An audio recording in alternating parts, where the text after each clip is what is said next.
On commence cette émission avec Grégory Trébaol, bonjour. Bonjour. Vous êtes fondateur et PDG du groupe EasyBike. Vous détenez notamment les marques Solex, Matra, Lejeune. Moi, je voulais savoir d'abord, quand vous avez repris Solex, je crois que c'était en 2013 ou quelque chose comme ça, est-ce que vous aviez déjà anticipé cette mutation de la mobilité qu'on est en train de connaître ? Alors, effectivement, on l'avait plutôt anticipé, et même plus longtemps à l'avance, puisque à la création d'EasyBike, avant même de nommer le groupe et la marque EasyBike, on s'était rapproché de Magneti Marelli, qui était à l'époque propriétaire de la marque Solex, pour récupérer cette marque et avoir un projet autour du vélo à assistance électrique nommé Solex. L'histoire a fait que c'était pas possible à ce moment-là, et donc on a nommé notre marque EasyBike et le groupe EasyBike.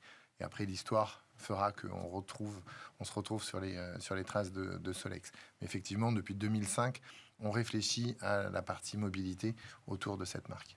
Alors justement, cette marque a connu des hauts et des bas. Vous avez connu un redressement judiciaire, je crois, c'est ça ? Aujourd'hui, elle est bien repartie, mais qu'est-ce qui s'est passé à ce moment-là ? Qu'est-ce qui a fait que finalement, dans cette espèce de mouvement porteur sur la mobilité, ça n'a pas fonctionné ? Alors, c'est un peu un raccourci que vous faites sur cette partie. Donc déjà, le redressement judiciaire n'était pas sur la marque Solex à proprement parler. D'accord. C'était plutôt sur le groupe. En fait, ce qui s'est passé, c'est de façon assez simple. On avait levé énormément de fonds, beaucoup de fonds sur un marché qui n'était pas encore mature. Et on a fait ce pari en 2015, donc juste au moment de la reprise de Solex, de pouvoir réindustrialiser en France.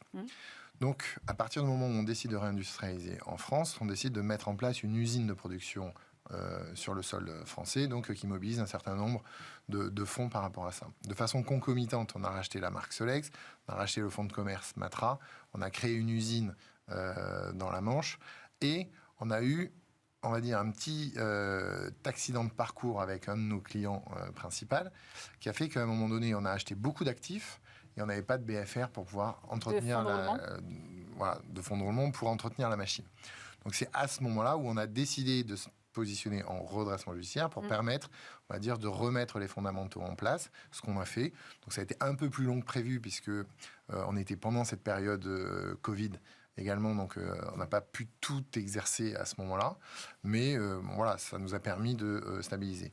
Rien n'est lié à une ou autre marque, c'était plutôt un concours de circonstances. Un concours de circonstances qui a fait qu'il a fallu se repositionner, faire le ménage chez nous pour avoir des fondations saines pour pouvoir construire l'avenir. Et depuis, vous êtes reparti de l'avant avec une croissance externe. Vous avez racheté cet été la marque Lejeune. Comment vous positionnez chacune des différentes marques ? Alors, depuis son origine, le groupe est effectivement positionné sur la mobilité. Le groupe EasyBike, de par sa première marque EasyBike, a décidé d'organiser autour de ce pôle un certain nombre de marques avec chacune son positionnement. Solex est beaucoup plus, on va dire, sur le néo-rétro de par son histoire. EasyBike est plutôt sur le très bon rapport qualité-prix, le produit accessible à tous, un peu la Swatch, si on devait le comparer sur le marché de l'horlogerie. Matra est beaucoup plus positionné sur la technologie, le sport et la performance.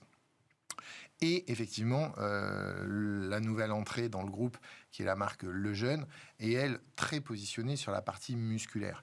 On a récupéré Lejeune, effectivement, par de la croissance externe, un mois après la sortie du redressement judiciaire officiellement. Cette marque va nous permettre d'aborder aujourd'hui tout ce qui est ce qu'on appelle le vélo musculaire, donc non électrique, mais également sur de la technologie de la performance et surtout sur l'acquisition d'un savoir-faire qui est lié au carbone et aux matériaux composites. C'est marrant que vous parliez de technologie, parce que quand on pense vélo, on pense à quelque chose d'effectivement musculaire et pourquoi pas le moteur à assistance électrique, mais j'imagine que en fait, l'innovation, elle va plus loin. Effectivement, alors, quoi dire qu'on est les pionniers sur ce marché-là, une fois qu'on l'a dit, c'est fait. Je pense que les 10 dernières années et les 3 dernières années nous le montrent encore plus. On n'est pas les seuls à innover dans ce marché-là. Vous avez énormément d'acteurs, toute proportion gardée. On a une dizaine d'acteurs sur le marché du vélo à assistance électrique. Je pense que la particularité du groupe, c'est de pouvoir maîtriser son outil de production. Donc ça, c'était une des bases fondamentales au développement du groupe. Le deuxième avantage, c'est la partie marque. Et donc, autour de cette marque, le design et l'innovation. Et dans cette branche innovation, on a deux choses. On a la partie technologique, où effectivement, on va vouloir faire rentrer de la connectivité. Comparer ça un petit peu à l'automobile. Vous aviez vos parents qui roulaient dans des Renault, des R5, des 4L et tout et tout chevaux. ça, des 2 chevaux. Donc là, c'est plutôt les grands-parents. Aujourd'hui, vous roulez dans des voitures électriques, connectées, avec une climatisation, une direction assistée. Bon, ne voyez pas le vélo à assistance électrique comme un vélo classique, mais il faut voir le vélo électrique comme le début, et je dis bien le début, d'une ère de véhicules mobilité pratique dans des centres-villes. Donc le vélo est un démarrage, il va exister des nouveaux véhicules plus tard. Le vélo aujourd'hui tel qu'il est, en vélo électrique, bénéficie de la connectivité, de tout ce qui existe aujourd'hui dans l'industrie de la technologie. Donc ça, c'est tout ce qui est, on va dire, électronique. Et après, je pense qu'on va arriver sur ce marché dans quelques mois avec une technologie complètement disruptive sur des matériaux. Et ces matériaux, aujourd'hui, les cadres de vélo sont faits soit en acier, soit en aluminium. On arrive avec une technologie, une matière qui, elle, va être différente de l'acier et de l'aluminium et va nous permettre un petit peu de redonner à Solex son essor, une fabrication à grande échelle, économique et pour autant très qualitative. Et française toujours ? Toujours française, puisqu'on est en train de mettre en place un second site de production au nord de Paris, à 25 minutes de vos studios, pour permettre d'avoir une complémentarité entre l'usine qu'on a en Normandie, à Saint-Lô, et cette usine qui sera positionnée sur le Blanc-Ménil. Pourquoi vous aviez fait ce choix, justement, quand vous avez repris cette marque, quand vous avez lancé votre groupe, de réindustrialiser en France ? Pour nous, on n'a pas réfléchi très longtemps. On était déjà très impliqués sur le marché asiatique, puisque à l'époque, quand nous n'avions pas d'usine de production, on était plutôt en partenariat avec un site de production qui était en Asie. Mais l'histoire nous montrait que l'Europe avait mis en place un certain nombre de barrières protectionnisme sur le vélo classique, donc sur l'importation, et donc on pouvait très facilement imaginer que l'Europe allait faire de même sur la partie vélo à assistance électrique. C'est ce qui est arrivé un peu plus tard que prévu. Donc c'est pour expliquer aussi une des raisons dans la déstabilisation financière qu'on a pu avoir en 2015, c'est qu'on pensait que la loi anti-dumping, donc qui était une barrière à l'entrée des produits directement fabriqués en Asie, allait se mettre en place en 2016 ou en 2017. Voilà, cette mesure se met en place en janvier 2019. Donc à partir de janvier 2019, effectivement, les importations de vélos classiques en Asie pour importer en Europe ne sont plus possibles ou économiquement ne sont plus intéressantes. Et donc les outils industriels qui sont basés en Europe présentent un intérêt majeur. Donc ça, on l'a anticipé en 2015 au moment de la création de cette usine.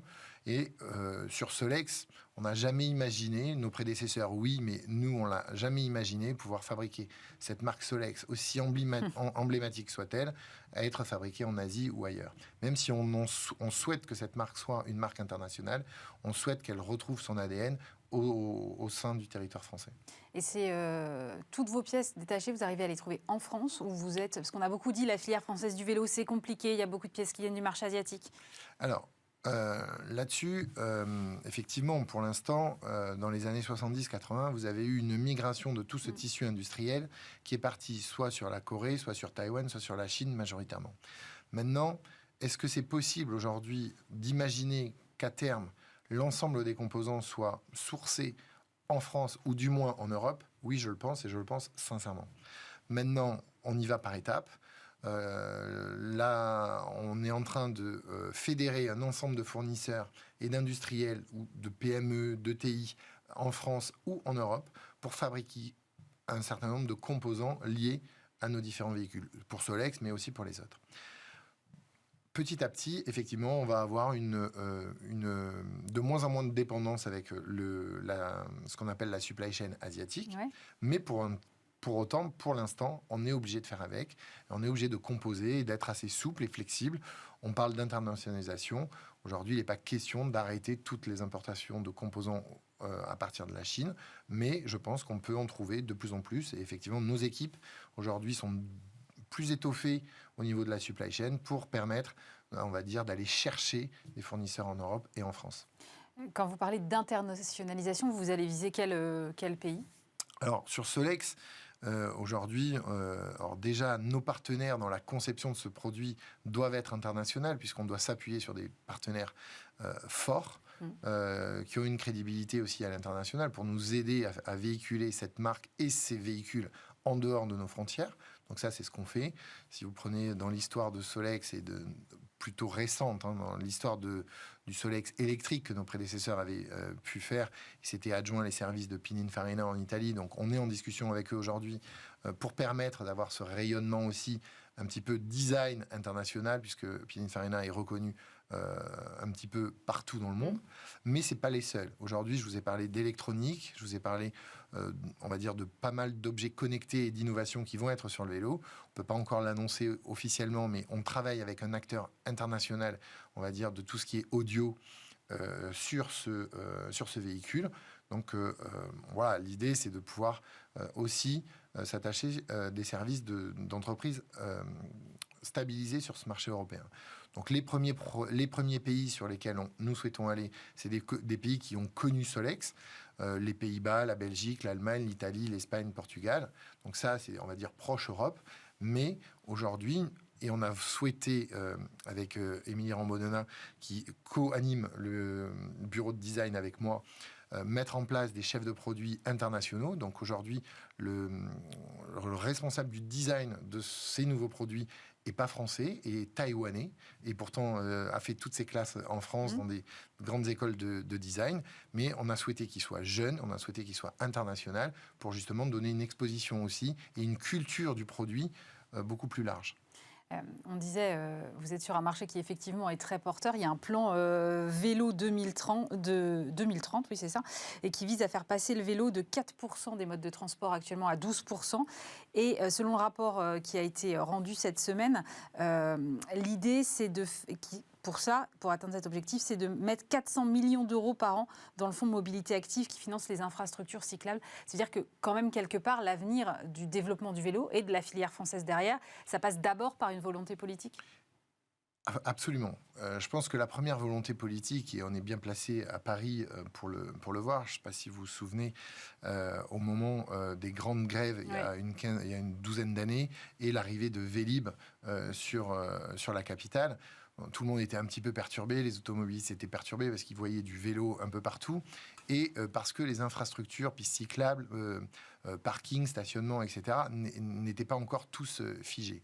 Je pense que tout ça s'est révolu, mais on s'aperçoit bien que c'est parce qu'il y a eu à l'époque une démarche politique, une démarche des collectivités de venir mettre en place un certain nombre d'infrastructures, que les mentalités se sont ouvertes et que tout le monde est beaucoup plus précautionneux à faire attention à tous ces modes de déplacement. Donc le vélo est le premier axe de travail des centres-villes.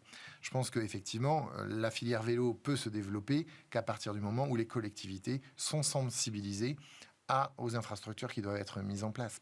Donc ça, aujourd'hui, on a cette chance d'avoir eu ce premier démarrage. L'effet pandémie, Covid, déplacement, a eu un deuxième effet positif par rapport à ça. Et maintenant, on a en plus de ça une volonté politique d'investir sur ces infrastructures. Et moi, j'ai tendance à dire, et je pense que c'est en cours, d'avoir aussi des fonds qui vont permettre de doter l'industrie sur le territoire pour permettre de réindustrialiser une partie de cette filière. On le voit régulièrement sur différents confrères ou fabricants de composants récemment. Je pense que c'est la démarche dans laquelle les politiques doivent aller. Si on veut avoir un retour en arrière de ce qui s'est fait dans les années 70, si on veut réindustrialiser cette filière vélo en France, il faut aussi lui donner les moyens de se financer. Justement, dans ce rapport, il y a une mesure, il y a une recommandation en tout cas, qui consiste à accorder une TVA minorée à 5,5% pour la réparation des cycles et pour l'achat de vélos qui présentent un taux de fabrication et d'intégration locale élevé. J'imagine que vous êtes favorable à ce type de mesure ? Bon, j'y suis favorable. Après, quel va être cet impact là-dessus, il est plus difficile à mesurer. Je pense qu'un impact qu'il y a eu pendant le premier confinement et pendant la première pandémie, qui était assez intéressant, c'était le coup de pouce vélo, où le gouvernement français a donné, on va dire, ce petit coup de pouce tel qu'il était, 50 € pour réparer votre vélo. Donc ça a eu cet impact positif. Je pense qu'il est plus simple pour le commun des mortels à matérialiser ces 50 € en disant on fait un geste pour remettre votre vélo sur la route, etc., plutôt qu'une TVA, une TVA réduite.